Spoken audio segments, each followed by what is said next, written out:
Today we're checking out an upcoming jailbreak tweak called WeatherPeek.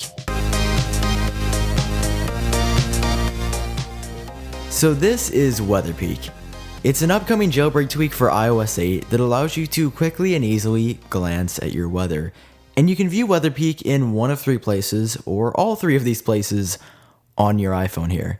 In Spotlight Search, you can swipe down, and actually based on a location that you set up in the tutorial for this tweak, which, by the way, the tutorial for this tweak was very in-depth, and it worked extremely well. Like, the animations were laid out beautifully, and it just worked and was super fluid. So shout out to AtomDevTeam for nailing the tutorial on this. It just looked extremely nice. And if you actually swipe from left to right here on this little WeatherPeek the now 5 p.m. 6 p.m. thing, you get a little refresh icon. It does that on your screen, and it actually will refresh the weather just like that. You get these beautiful animations with this tweak. I was very impressed by that. Also, when you're on the home screen, this is the second place that you can view WeatherPeek.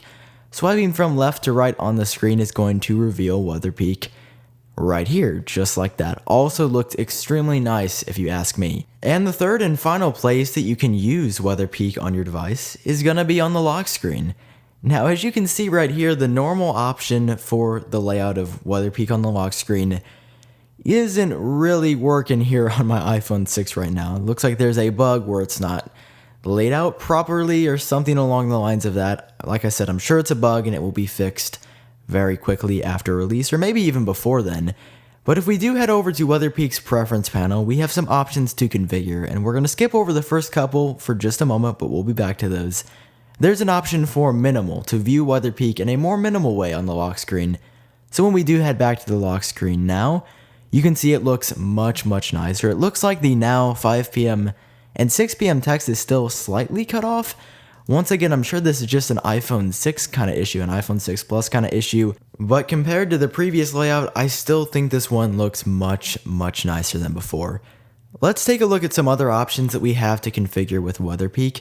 Look at this preference panel right here. If you want to see some attention to detail, you've got little raindrops or snowflakes or something falling from the sky here over WeatherPeek. It looks so incredibly nice. Shout out to the AtomDevTeam for working so hard on the tutorial and just the small things with WeatherPeek. It really makes me want to use the tweak. They did a fantastic job, that's all I can say. Moving on, as you can see right here, there is an overall kill switch for WeatherPeek to enable or disable the tweak entirely. Of course, I'm going to leave that on because I really like WeatherPeek. Up at the top of the configuration page, the first option is titled Auto Color. With this enabled, if we toggle that right there, it's going to dynamically change the text in WeatherPeek on the home screen, on the lock screen, and in Spotlight from a white to black text color, just so it's easier to read. If I change my wallpaper from this darker one where the text is appearing white to a nearly completely white wallpaper, it's going to show black text right here just so it's easier to read. So that's a super cool option. Underneath that, for Springboard, Spotlight, and Lock Screen, these are all toggles for where we want WeatherPeek to appear.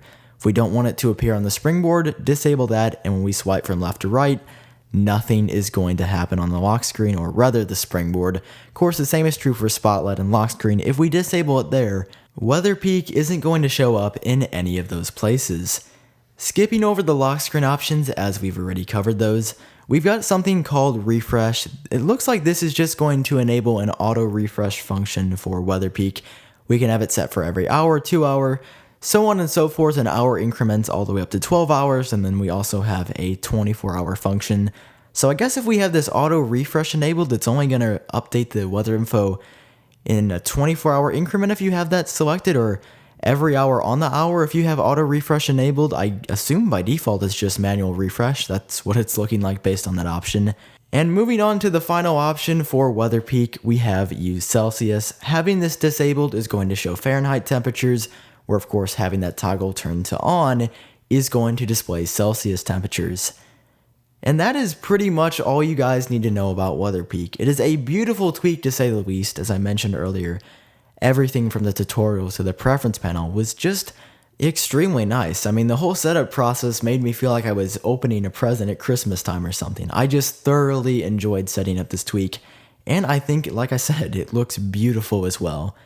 If you guys are interested in downloading WeatherPeek, it'll be available on Cydia in the BigBoss repo for only $1.99, once again in just a couple of days, or maybe even sooner than that.